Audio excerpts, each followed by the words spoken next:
Hi hello నమస్తే welcome to social port TV. నేను మీ యాంకర్ పప్పు. ఈరోజు మనతో స్పెషల్ గెస్ట్ ఉన్నారండి. ఆ గెస్ట్ ఎవరు కాదు, criminal court senior advocate Vijayalakshmi గారు మనతోనే ఉన్నారు. కొన్ని న్యాయపరమైన చట్టపరమైన సందేహాలు మేడం గారిని అడిగి తెలుసుకోవడానికి ప్రయత్నిద్దాం. నమస్తే మేడం. నమస్తే అమ్మా.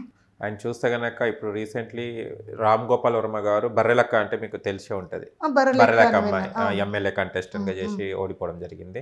ఆ అమ్మాయి మీద రామ్ గోపాల్ వర్మ ఒక వాక్యం చేశాడు. ఏంటంటే ముక్కు మొహం తెలియని అమ్మాయి అని చెప్పడం జరిగింది. ఎవరికి తెలియని అమ్మాయి అని చెప్పడం జరిగింది. దీని మీద అమ్మాయి కేసు వేసింది. ఈ కేసు నడుస్తుందా మేడం? అంటే ముక్కు మొహం తెలియని అమ్మాయి కూడా గెలిచింది కానీ పవన్ కళ్యాణ్ గెలవలేదన్న కంపారిజన్ చేశాడు ఇద్దరికి.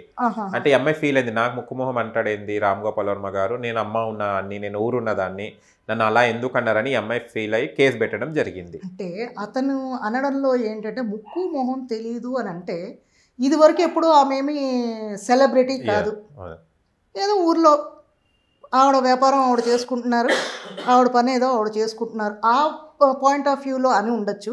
కాకపోతే పవన్ కళ్యాణ్ గారికిను బర్రెలెక్కకి కంపారిజన్ చేశారు. పవన్ కళ్యాణ్ వేయాలి అసలు కేసు. ఎందుకంటే ఈవిడ ఎవరో తెలియదు కదా అసలు, ఫస్ట్ ఇప్పుడు కదా మనకి తెలిసింది. ఆవిడ ఎమ్మెల్యేగా కంటెస్ట్ చేసిన తర్వాతే కదా మనకి బర్రెలెక్క అని తెలుసు. ఆవిడకి వేరే పేరు ఏదో ఉంది కదా, శిరీష.